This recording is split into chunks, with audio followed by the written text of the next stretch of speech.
a great analytical challenge using key performance indicators, KPIs, from a viewer today that I think is in the back of everybody's mind. So I wanted to attack the question. The next 4 or 5 statements are directly from the viewer. Hey Joe, the current Shiller PE ratio is 36.43. The 150-year average is 16. So we're at 36, average is 16.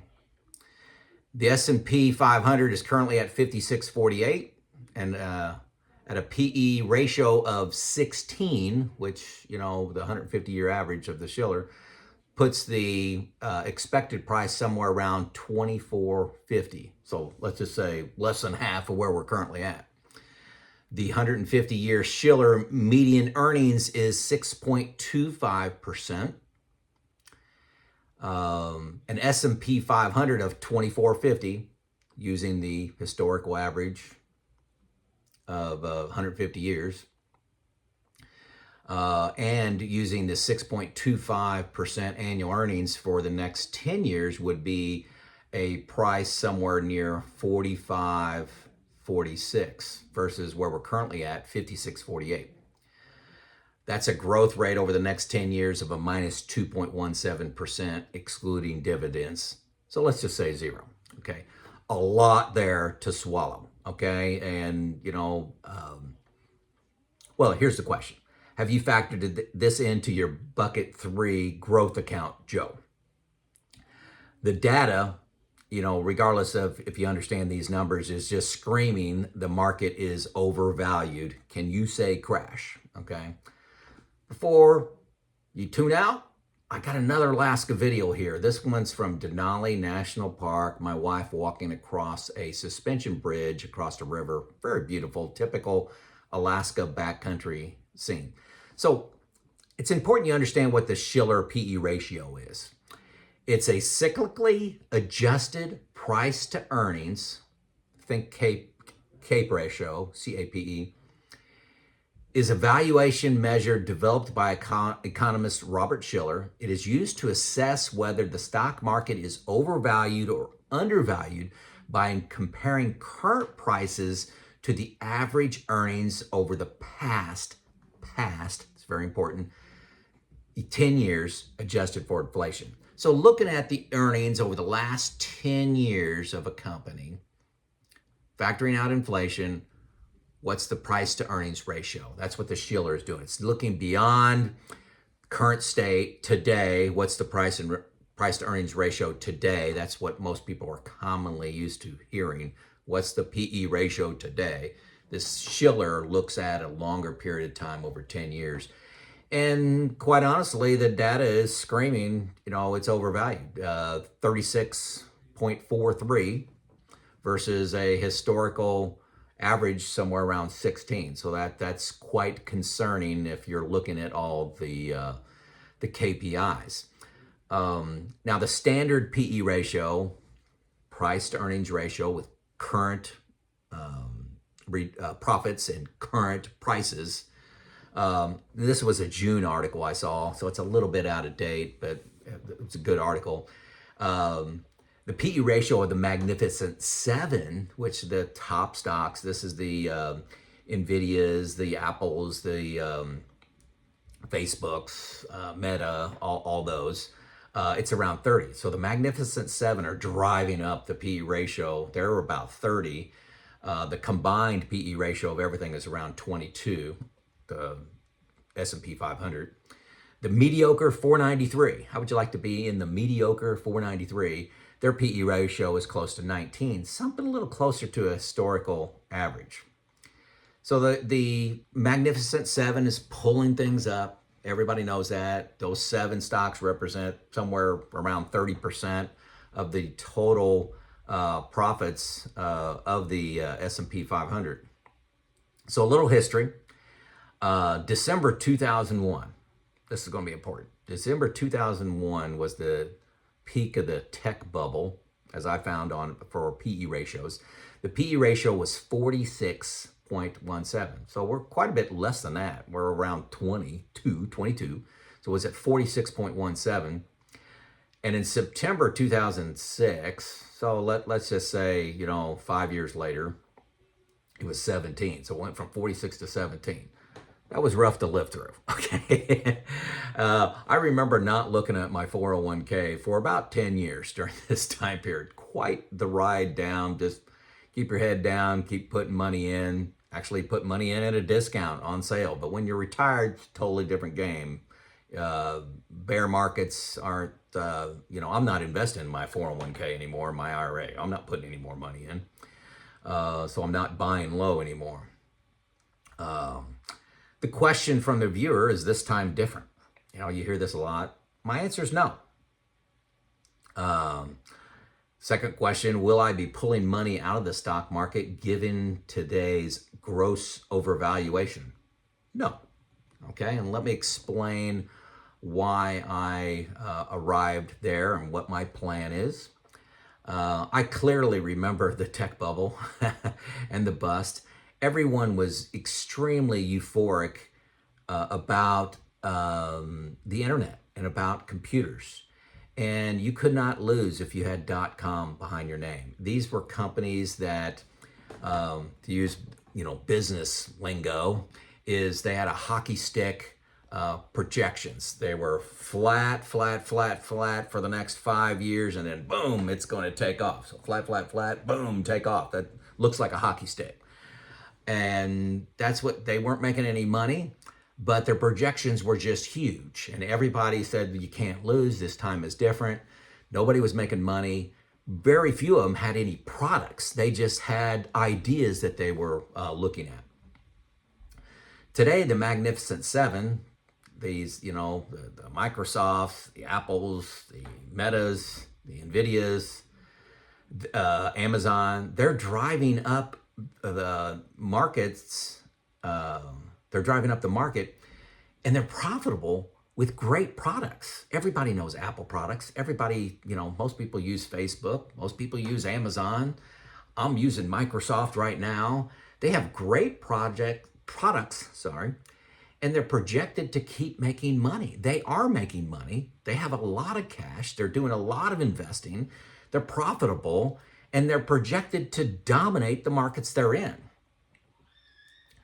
We're at a point in time, and there's been, other points of time similar, maybe not as big, but where there's great innovation. Robotics, artificial intelligence, DNA sequencing, energy storage, blockchain technology are the ones being kicked around a lot. There were times, when the railroad came in, that was a huge deal. Electricity, that was a huge deal. The telephone, that was a huge deal.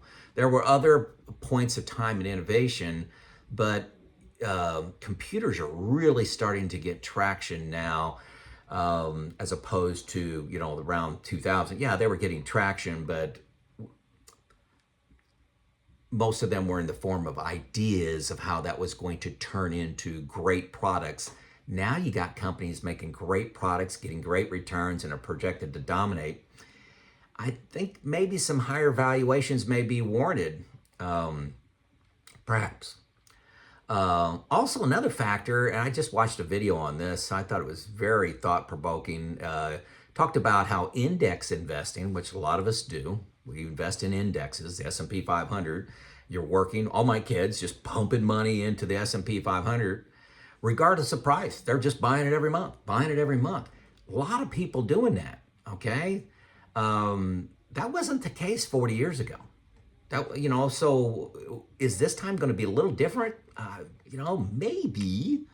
I'm not banking on it, but, I could see, we're at a time of great innovation and people just pumping money in the S&P 500, throwing money at these companies, driving up prices, which helps them with, their financial situation to innovate new products, further investment, further dominance. Who knows how that's going to end? I'm probably more concerned about index investing and what it's going to do, because people are buying things regardless of price. That doesn't smell good to me. Buying stocks regardless of price. Little concerning. I'm actually more concerned about that than the Magnificent Seven. Now, the question on the table is, if I pull out of the market now, when do I get back in? I must be right twice, okay? When to get out, when to get back in, okay? Here's an example. A buddy of mine, real example. Buddy of mine pulled out of the S&P 500 at 4,200. Remember, we're at 5648 right now. He pulled out at 4,200. So far, he's missed out on 34% growth. How high will that go before the bear attacks? 40%? 50%? If it goes up 50% and then you have a bear market correction of 30%, probably better off just staying in. If the market pulls back, again, when do you get back in? So it pulls back 20%. Is that when you get in? What if it goes down another 30? What if it only goes down 19% and you were going to get back in at 20? I just don't want to play that game. This buddy of mine that got out at 42 and it's up to 56 now, boy, there's a lot of pressure on him to get back in. And this is what happens to most people. They think they make a good decision getting out at 42. It goes up to 56. Everybody's talking about it going up and up and up. So they get back in at 56, miss the 34% growth, and then it drops. So you lost coming and going. That's the problem. You got to get this right twice. This is a high-stress game with a lot of losers. There's always going to be one or two people that timed it right, and they're going to be the ones that talk. The 98% of people that got it wrong are going to not talk about it, okay? So be careful listening to the people that got it right. So what am I doing? I'm playing the long game. That's not the end of the talk. I'm playing the long game. I have 10 years in bucket 1 and 2 outside of equities. These are money market funds, bonds, CDs, treasuries. 10 years. Recall, if you're a longtime viewer, in January, I only had 6 years. I decided to take some money off the table, some risk off the table, and go to 10 years. Really because of market valuations. Okay, I said, I'm going to go to 10 years. That made sense for me. That gets me to 70. I'm currently 60. I retired when I was 54, so it gets me to 70. Social Security kicks in, Social Security plus my pension. I could live on that, okay? I can live on that. I won't be doing my Alaska trip, but I can live on that and be pretty happy. I also have 15% of my equities, bucket $3, in international stocks. Now, the PE ratio of those, depending on the country, I saw one at 9.5 and one at 19. So between, let's say, 10 and 19, depending on the country. So international stocks are on sale. They're on sale right now at a steep discount. So a lot of people are banking on them doing pretty good. By the way, when we were going through the lost decade, 2000 to 2010, this portfolio of mine with a lot of international actually resulted in me getting 3.5% compounded annual growth rate. Compounded annual growth rate, 3.5% through that lost decade. Most people, if you were just an S&P 500, you got 0 from 2000, 2010. I got 3.5. It's because of diversification, okay? Buckets and diversity is my plan. That's what I mean by playing the long game, okay? I'm looking at 10-year performance of equities, not 1 year, not 2 years, not 3. So hopefully a bear market setback will be less than a few years, and it'll be a blip on my retirement nest egg. It should be a blip. I do expect it to come, but again, you got to get it right twice, your timing. Now, some of you may be thinking about Josh Scanlon's advice on Heritage Wealth Financial, that channel. I listen to almost all of his videos. I got this little bird whispering in my ear saying, if you won the game, stop playing. You won the game, stop playing. That's ever present with me, but I feel pretty good. I'm currently at 80-20 stocks to fixed, which is extremely aggressive. I still love equities. Long term, I love equities.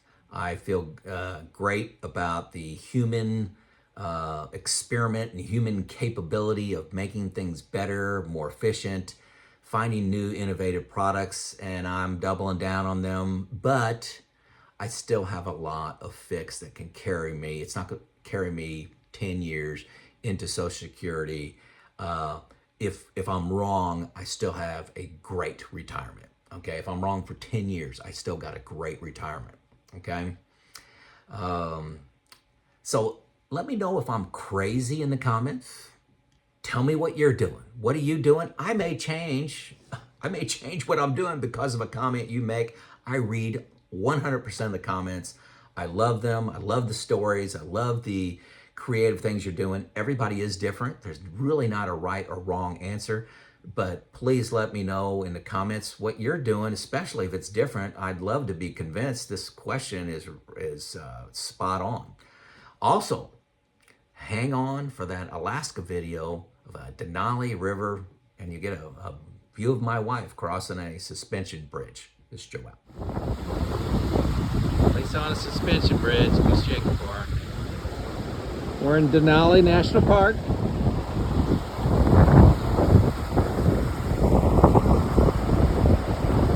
On a Thursday, 2024.